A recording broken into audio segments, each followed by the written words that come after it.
രക്ഷപ്പെടുവല്ല ചെയ്യുന്നതെന്ന്. ഇവരെ പ്രോപ്പറായിട്ട് നമ്മൾ ഈ പറയുന്നത് റിപ്പോർട്ട് ചെയ്യുന്നത് ഇതുപോലത്തെ ആരോഗ്യ സുരക്ഷാ വകുപ്പിന്റെ അണ്ടറിലുള്ള ഈ മാനസികാരോഗ്യ കേന്ദ്രത്തിലോട്ടാണെങ്കിൽ അവരെ ഐഡന്റിഫൈ ചെയ്ത് അവരുടെ വീട്ടിൽ ചെന്ന് അവരുടെ വീട്ടുകാരെ കൂടെ അറിയിച്ച് ഇനി ഇയാൾ ഇതുപോലെ ഇറങ്ങി നടന്നാൽ തന്നെ ട്രീറ്റ്മെന്റ് ഒക്കെ ഇട്ട് നടക്കുവാണെങ്കിൽ കുറച്ചൊക്കെ ഒതുങ്ങി ഇരുത്തണം. അല്ല പിന്നെ ഇയാളെ അങ്ങനത്തെ ജോലിക്ക് വല്ലതും പറഞ്ഞു വേണം. എന്നാൽ ഇരിക്കത്തില്ല ഇവര്. പാടാ. ഇവരെ റെസ്ട്രിക്ട് ചെയ്യാനേ പറ്റത്തുള്ളൂ. ഒത്തിരി റെസ്ട്രിക്ഷൻസ് വേണ്ടി വരും.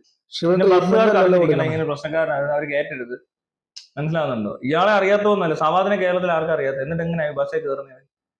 അവനെ റെസ്ട്രിക്ട് ചെയ്യണം, അത്രേ ഉള്ളൂ. ചെയ്യുന്നില്ല. പിന്നെ ഇവന്റെ ഒരു കാർഡും വേണം. എന്തെങ്കിലും പിടിക്കപ്പെട്ട ഇതെടുത്ത് കാണിച്ചോളാനും പറഞ്ഞാൽ അറിയാതെ പറ്റിയതാണ്. കാരണം അവൻ അറിയുന്നില്ലല്ലോ, അവൻ നോർമൽ അല്ലോ. തന്നെ കൊണ്ട് പറ്റും ഇങ്ങനെ പോയി ബസ്സിൽ ഇങ്ങനെ കാണിക്കുക. അത് നമ്മളെ കൊണ്ട് പറ്റത്തില്ല, അവനെ കൊണ്ട് പറ്റും. അപ്പൊ അവൻ അബ്നോർമൽ, അത്രേ ഉള്ളൂ. പക്ഷേ ഈ ട്രീറ്റ്മെന്റിന് വരെ ഈ മാല ഇടുന്നത് ശരിയാണോ? അത് അവരുടെ പബ്ലിസിറ്റിക്ക് ഈ മറ്റേമാര് ചെയ്യുന്നതിന് നമ്മൾ എന്ത് ചെയ്യാനാ? മാലയിട്ട കേസ് വിട്ടേക്ക്. മാല ഇടുന്നത് എന്തുകൊണ്ടാന്ന് വെച്ചാൽ കിട്ടാ വന്ന ആളെ ഇവിടെ ഇത്രയും അബ്യൂസ് ചെയ്ത് അല്ല എന്താ പറഞ്ഞാൽ ഹരാസ് ചെയ്യുമ്പോൾ ഉണ്ടാകുന്ന ഈ നാട്ടുകാർ മൊത്തം അവനെ പീഡിപ്പിച്ചു. ആ സമയത്ത് പുരുഷ സംഘടന എന്ന് പറഞ്ഞവർ വന്ന് ജസ്റ്റ് ആ പീഡനത്തിന്റെ ഒരു എന്താ പറയണ്ടേ ആ കേട് മാറ്റാൻ വേണമെങ്കിൽ ഇങ്ങനെ കാണിച്ചു. നിന്നെ ഇങ്ങനെ ചെയ്യുന്നവരുണ്ട്, അങ്ങനെ ചെയ്യുന്നവരുണ്ട്. അത് അവരുടെ പരിപാടി കഴിഞ്ഞു. പക്ഷെ അവിടെ വരെ എത്തരുത്, അതേ പറയുന്നുള്ളൂ. അല്ല അവർ ചെയ്തു ഇവർ ചെയ്തു അത് രണ്ടാമത്തെ കേസ്. അത് ഇതിനായിട്ട് യാതൊരു ബന്ധമില്ല, ഈ അസുഖമായിട്ട് യാതൊരു ബന്ധമില്ല. അത് സൊസൈറ്റി എങ്ങനെ റിയാക്ട് ചെയ്യുന്നുള്ള പോലത്തെ സാധനം അവർ ചെയ്തു. പുരുഷ സംഘടനയാണ് അങ്ങനെ ചെയ്യുന്നവരാ. അവരതിനെ സപ്പോർട്ടിങ് അല്ല, ആ ഒരു നാണക്കേട് ഒഴിവാക്കാൻ എന്തെങ്കിലും ഒന്ന് ഇയാൾ ഇനി പുറത്തിറങ്ങി ആത്മഹത്യ ആയിരിക്കുമല്ലോ ഒന്നുമില്ലേ. പക്ഷെ അവർക്കത് പിന്നെ ചെയ്യാനുള്ള ഒരു ഇതല്ല. ഇതിനകത്ത് ഇവരായിരിക്കത്തില്ല ആത്മഹത്യ ചെയ്യുന്നത്, ഇവന്റെ പെങ്ങളായിരിക്കും ചിലപ്പോൾ ആത്മഹത്യ ചെയ്യുന്നത്. അതിനെ പബ്ലിക് ആക്കി കഴിഞ്ഞു. അവരുടെ വീട്ടിൽ ആർക്കുണ്ടെന്ന് ആർക്കറിയാം. ഈ പെണ്ണെന്ത് വിചാരിച്ചോണ്ട് അവള് അത്രയും വേളം ഉണ്ടാക്കിയത്. ഇത് ആർക്കും വരാം. ഇത് നമ്മൾ ഇറങ്ങി പോകുന്ന വഴിക്ക് സ്റ്റെപ്പ് ഞാൻ തന്നെ ഇടാൻ മതി. ചിലപ്പോൾ നാളെ തൊട്ട് ഞാൻ തുണിയില്ലാതെ നടക്കും.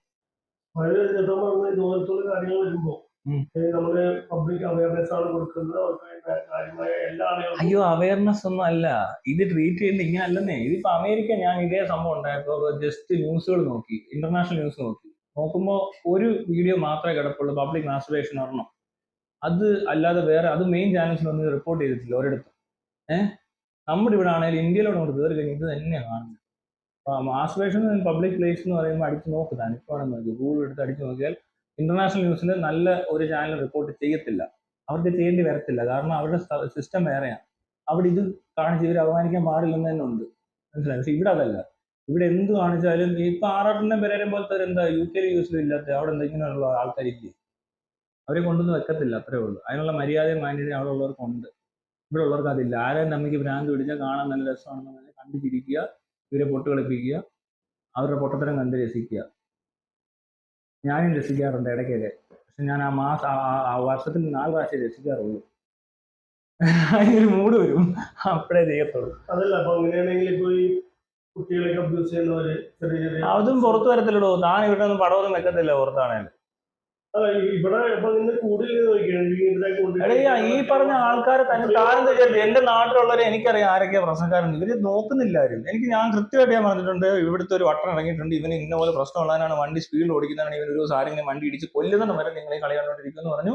4 വർഷം കഴിഞ്ഞപ്പോൾ കേൾക്കുന്നു ഹോസ്പിറ്റലിൽ നിന്ന് ഇറങ്ങി വന്നിട്ട് വലിയ ഇടിച്ച് അവർ മരിച്ചു.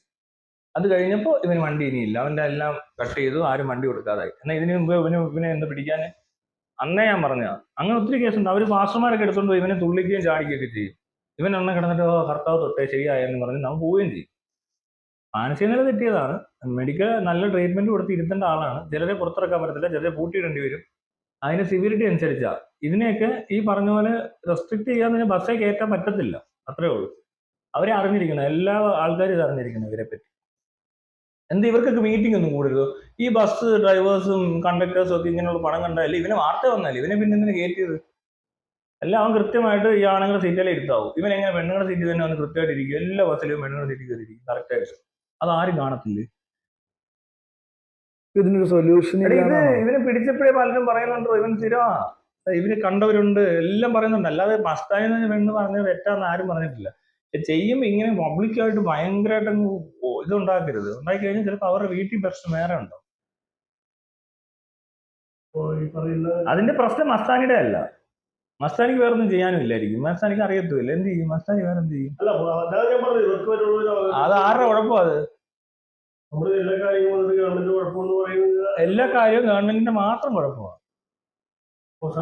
അതിനല്ല അവിടെ ഇതൊക്കെ നിസ്സാരമായിട്ട് സൊല്യൂഷൻ ഉണ്ടാക്കാവുന്ന കേസേ ഉള്ളൂ. ജനസംഖ്യ എന്ത് ജനസംഖ്യ 3.5 കോടിയേ ഉള്ളൂ കേരളത്തിൽ. ആ 3.5 കോടി ഒരു ഡാറ്റാബേസിൽ കയറി ഒന്നുമില്ല, ഒരു സിസ്റ്റത്തിന് ഒരു മൈലുമല്ല ഈ 3.5 കോടി. 3.5 കോടി ഒരു സിസ്റ്റത്തിന്റെ നമ്പറല്ല. ഈ അൽഗോരിതവും മറ്റേ AI ഒക്കെ വന്ന സ്ഥിതിക്ക് ഇനി 3.5 കോടി എന്നൊക്കെ പറയുന്നത് വെറും കുഞ്ഞു കണക്ക്. അതിനകത്തുള്ള ഫുൾ ഡാറ്റ എനിക്ക് ഒറ്റ ക്ലിക്ക് കിട്ടും. ക്ലിക്കണ്ട, ഇങ്ങനെ പറഞ്ഞാൽ മതി. സ്വഭാവം കാര്യങ്ങളൊന്നും പെട്ടെന്ന് മനസ്സിലാവില്ലല്ലോ. ഇവിടെ എത്ര കൊല്ലം ഇവനിങ്ങനെ ആയിട്ട് ഇപ്പഴല്ല അവൻ ചെയ്യുന്നേ. അല്ല അവന്റെ അല്ല ഞാൻ പറഞ്ഞത്, ആരുടെയാണെങ്കിലും സ്കൂളിൽ നിന്ന് ഐഡന്റിഫൈ ചെയ്യാൻ പറ്റും പിള്ളേരെയൊക്കെ. ട്രീറ്റ്മെന്റ് ആണ്, അതായത് നമുക്ക് ഉപയോഗിക്കുന്നത് എങ്ങനെയാണോ കഞ്ചാവാണെങ്കിലും. എന്തുവാ ഞാൻ ഈ കഞ്ചാവ് അടിച്ചിട്ടൊന്നല്ല ഇവരിക്കനായത്. അല്ല ഞാൻ പറഞ്ഞ കഞ്ചാവിനെ പറയുന്നോടാ. അല്ല കഞ്ചാവായാലും ലഹരിയായാലും അത് ഉപയോഗിക്കുന്നത് അത് ഉപയോഗിക്കുന്നത് എങ്ങനെയാണെന്ന് പറയുമ്പോൾ ടോപ്പിക്ക് പോയി. അതാ പോട്ടെ, മസ്താനി വിട്ടു. ഇനി നമുക്ക് കഞ്ചാവിലേക്ക് വരാം. അത് ഇതായിട്ട് യാതൊരു ബന്ധവും ഇല്ല. താനൊരു ആധുനിക പൗരനാവണോ? മൈത്രേ പറയാ, ചുമ്മാ പറഞ്ഞ കേട്ടോ. അതല്ല, അങ്ങനല്ല. ഓ അത് ചുമ്മാതാ. ചെറുപ്പത്തിൽ പഠിച്ച കുറെ കാര്യം നമ്മൾ അങ്ങ് അൺലേൺ ചെയ്യും. പുതിയ വരുമ്പോൾ പുതിയ എടുക്കും. അതാണ് ചെയ്യേണ്ടത്. എല്ലാം പുതിയതായി ഇപ്പൊ ശരിക്കും പറയാം. നമുക്ക് വലിയ പരിചയമില്ലാത്ത കാര്യങ്ങൾ നമ്മൾ സ്കൂളിൽ പഠിച്ചതൊന്നും അല്ല ഇവിടെ ഓടിക്കൊണ്ടിരിക്കുന്ന പരിപാടി.